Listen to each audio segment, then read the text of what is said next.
salud y algo más. Ya estamos de regreso con más de salud y algo más.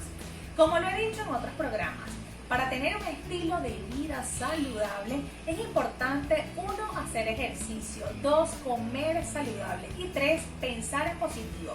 Y me voy a referir justamente a este último punto de pensar en positivo. Y es que debemos tener un estado emocional estable y por supuesto llevar tranquilidad o tener tranquilidad en nuestra vida.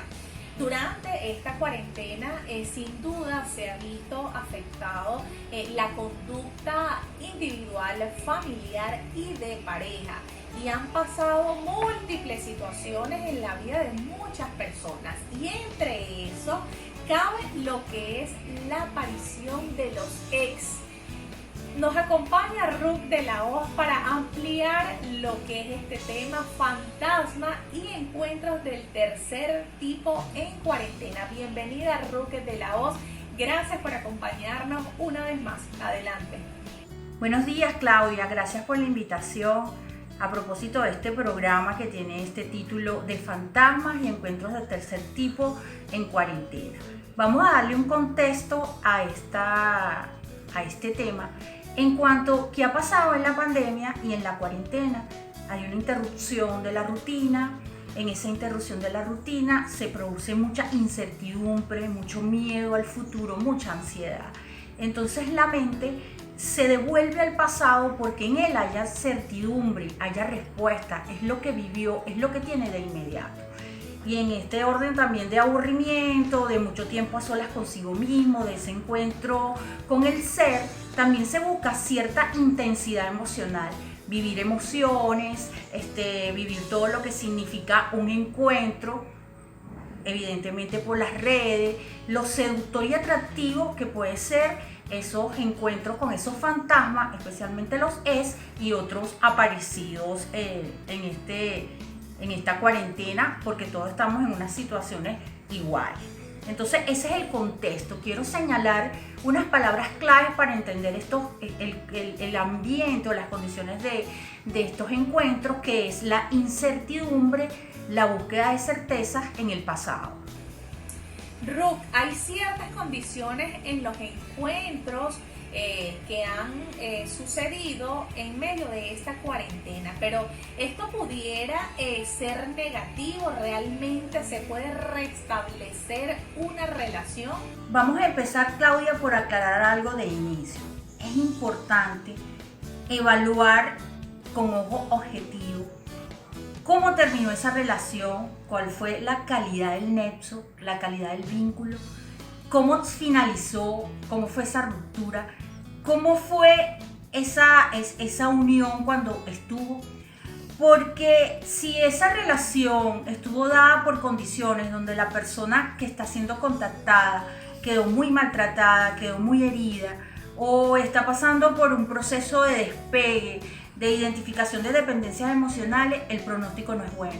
Ahora bien, no hay nada de malo en que usted se encuentre con un amigo del pasado, con una persona, y establezca un vínculo amistoso. Pero lo que hay que evaluar de fondo es cómo se encuentra usted, cuáles son sus expectativas y sobre todo el contacto con los ex, y con ese ex en particular, cómo quedó usted, cómo quedó herido, herida, queriendo no saber más de esa relación, en un proceso de restauración, en un proceso de sanidad. Esas preguntas son importantes ante darle rienda suelta a toda la fantasía y a todas las expectativas que se crean en el contexto que ya he señalado, donde estamos mucho tiempo solos, donde se puede sentir el impacto de esa soledad y los deseos de esa intensidad emocional. Eso hay que tomarlo en cuenta. Y en el caso de que la relación haya sido tóxica, ¿no? O sea, ¿qué deben hacer estas parejas que les tocó nuevamente reencontrarse en medio de esta cuarentena?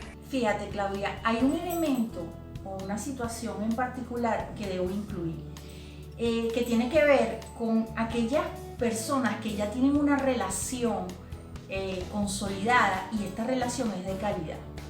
Eso hay que verlo bien detenidamente, porque qué sentido tiene después de tener este tipo de relación volver a tener un contacto con una persona que ya no pertenece a tus afectos, donde la relación fue mala, tóxica. ¿Qué sentido tiene?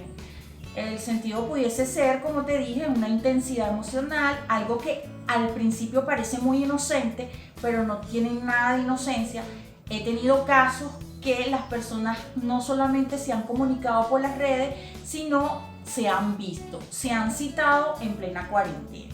Entonces, ¿valdría la pena después de este avance volver con una persona que se tuvo una relación de estas características? Es una pregunta importantísima a responder. En el caso de las dependencias emocionales, cuyo tratamiento en el caso de las mujeres, por ejemplo las que yo atiendo, es estar sola, identificando dentro de sí misma qué las impulsa a buscar este tipo de pareja y estos apegos, abortar ese proceso de sanidad, enganchándose de nuevo, es como comenzar de cero. Entonces estas son unas reflexiones y unas preguntas indispensables al momento de banalizar lo que es un encuentro del tercer tipo o un encuentro con un fantasma de eso.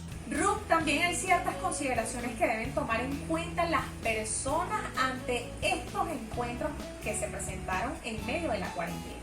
¿Cuáles específicamente serían esas? Fíjate, Claudia, yo soy muy respetuosa de lo que es el ejercicio de la libertad y el libre albedrío. De acuerdo a lo que se ha tratado en este programa, cada quien hará sus consideraciones de las decisiones que debe tomar al respecto. Pero sí me voy a permitir dar dos grandes orientaciones, una que tiene que ver con el control y manejo de la conducta. Cuando me refiero a esto, estoy haciendo alusión al bloqueo de la persona por las redes, no contestar mensajes o definitivamente hablar directamente y decirle a la persona que no siga escribiendo o no siga el contacto. ¿Qué es lo que sucede? Hay personas que en este juego no quieren renunciar y están así como a media. Bloquean en el estado, pero lo dejan en Facebook, o lo quitan en Facebook y lo ven en Instagram, pero siempre dejan una ventana y una posibilidad para el contacto. Es bien importante este paso porque controla la conducta y corta el juego, por lo menos en lo que es el acercamiento. Pero la otra orientación, que es la más importante, es la raíz, la motivación inconsciente o consciente que lleva a la persona a establecer contacto, ya teniendo conciencia de haber tenido una experiencia previa, insana, tóxica, disfuncional, que lleva a la persona, por ejemplo, que tiene una relación estable, a empezar a jugar esta seducción y este tipo de encuentro. ¿Qué está pasando con la persona? ¿Qué le sucede? ¿Qué tiene aún que cambiar en el caso de las dependientes emocionales? Yo quisiera en este orden de ideas dejar una palabra clave, que es las consecuencias.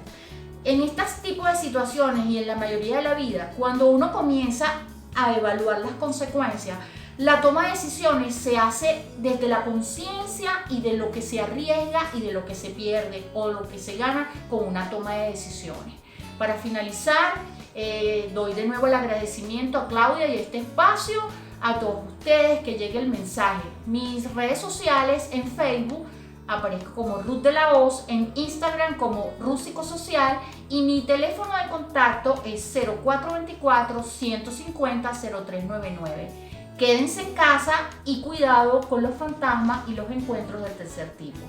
Ruth de la Hoz, especialista en familia y pareja, gracias por acompañarnos, y escogimos realmente este tema porque en privado me comentabas que las consultas están llenas ante estos casos que presentamos, o ante este caso que presentamos el día de hoy, que son los fantasmas. Cuando nos referimos a fantasmas, es la aparición de los ex en la vida de la persona.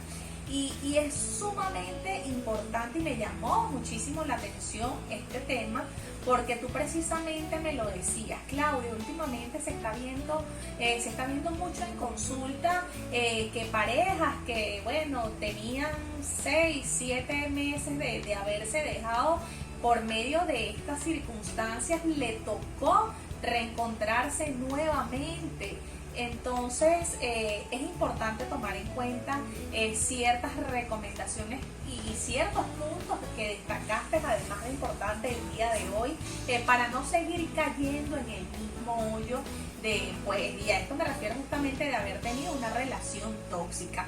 Pero como yo siempre digo, es importante recurrir a un especialista que pueda brindar esas herramientas para pues nosotros tener un bienestar, un estado de ánimo realmente estable, porque a veces nos desenfocamos por estas situaciones por las que estamos pasando todo el mundo y todas las personas, donde padecemos de estrés, donde hay conductas que a veces nos sacan de foco en cuanto a nivel individual, familiar y de pareja, pero por eso debemos recurrir siempre a un especialista.